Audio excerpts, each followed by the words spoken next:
भाई मेलबर्न के बाद अब सिडनी में भी ऐसा लग रहा है कि इंडिया की हार नजर आने लगी है, क्योंकि आंकड़े जो है दोस्त वो कुछ और ही गवाही दे रहे हैं। ये रोहित और गंभीर का जो टेन्योर है बड़ा खराब शुरू हुआ है, बड़ा ही खराब, क्योंकि उम्मीद के मुताबिक तो 5% भी नहीं है। अब इंडिया और ऑस्ट्रेलिया की बॉर्डर गावस्कर ट्रॉफी का चौथा टेस्ट मैच अभी एमसीजी में खेला गया और पांचवा अब सिडनी में खेला जाएगा। इस सीरीज में टीम इंडिया 1-2 से पीछे चल रही है, यानी कि इंडिया ने सिर्फ एक जीता है, वो पर्थ वाला, और बाकी ऑस्ट्रेलिया वाली भैया 2 जीत गए हैं। इसके अलावा अगर टीम इंडिया को वर्ल्ड टेस्ट चैंपियनशिप के फाइनल में पहुंचने की अपनी उम्मीद को जिंदा रखना है, यानी कि दूसरे के ऊपर भी अगर आपको जिंदा रखना है, तो दोस्त पांचवें टेस्ट मैच में यानी कि सिडनी में जो एससीजी में खेला जाएगा वहां पर आपको जीतना ही पड़ेगा। सिडनी में इंडिया 13 टेस्ट मैच खेल चुका है और इन 13 के 13 मुकाबले में दोस्त एक ही मैच में जीत मिली है आपको, सिर्फ एक में। टीम इंडिया को 5 मैचों में हार का सामना करना पड़ा है। इसके अलावा 7 मैच वहां पर ड्रॉ हुए हैं। 2019 और साल 2021 में सिडनी में खेले गए जो टेस्ट मैच थे वो ड्रॉ थे, यानी कि आपके पास पॉजिटिव कुछ खास है नहीं इतना ज्यादा। टीम इंडिया ने सिडनी क्रिकेट ग्राउंड में सिर्फ एक ही टेस्ट मैच में जीत हासिल की है। ये जीत कब आई थी?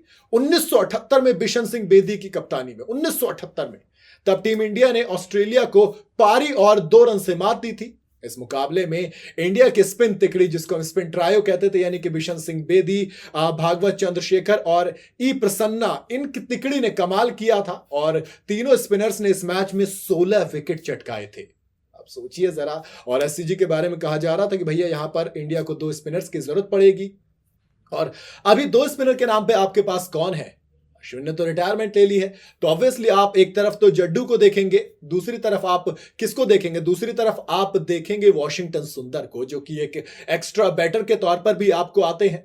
तो ऐसे में एक ये 2 स्पिनर हो जाएंगे। लेकिन स्टीव स्मिथ का होम ग्राउंड भी है सिडनी, ऊपर से भैया शतक अभी लगाया ही एमसीजी के अंदर, तो वो एक अच्छी फॉर्म है। ट्रेविस हेड अलग से मेरे ख्याल से जो आउट हो गए तो उसका बदला लेने आएंगे। सैम कॉन्स्टास भी एक अलग फॉर्म में नजर आ रहे हैं, एक अलग एटीट्यूड में नजर आ रहे हैं। जबकि अगर इंडिया की तरफ देखोगे तो आंकड़े, सिडनी में आप 1978 में आखिरी बार जीते थे, उसके बाद से सिर्फ ड्रॉ हुआ है, और कहीं ना कहीं आप 13 मुकाबलों में से अगर सिर्फ एक जीते, इसका मतलब आप बैकफुट पर हैं। और ऑस्ट्रेलिया जो कि ऑलरेडी 2 जीत गई है, वो फ्रंट फुट पर खेलेगी।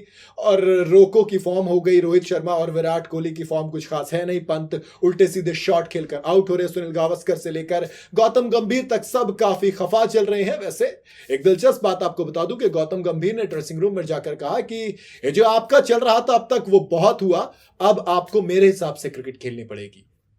तो अब ये देखना दिलचस्प होगा कि वो जो गौतम गंभीर का हिसाब है वो क्या रहने वाला है, और टीम इंडिया सिडनी में ऑस्ट्रेलिया को मात दे पाएगी या नहीं, क्योंकि अगर मात देगी तब जाके उसके फाइनल खेलने की उम्मीद जिंदा रहेगी। क्योंकि फिर ऑस्ट्रेलिया के पास जो 2 मैच श्रीलंका के खिलाफ बचे, जो उसे गाला क्रिकेट ग्राउंड में जाकर खेलने हैं, वहां पर 2 में से अगर वो एक भी जीतती है तो वो क्वालिफाई कर जाएगी सीधा फाइनल के लिए। साउथ अफ्रीका ऑलरेडी क्वालिफाई कर चुका है। तो इंडिया को सबसे पहले अपने एंड से अपने आप को मजबूत करना होगा, यानी कि इस बॉर्डर गावस्कर ट्रॉफी को 2-2 से ड्रॉ करना पड़ेगा, क्योंकि 2 ऑस्ट्रेलिया ऑलरेडी जीत चुकी है। अगर वो सिडनी ड्रॉ भी करा लेती है तब भी इंडिया बाहर है। बाकी आपको क्या लगता है, क्या एससीजी में इंडिया झंडा लहरा पाएगी? आपकी अपनी क्या राय है, मुझे कमेंट में जरूर बताइएगा।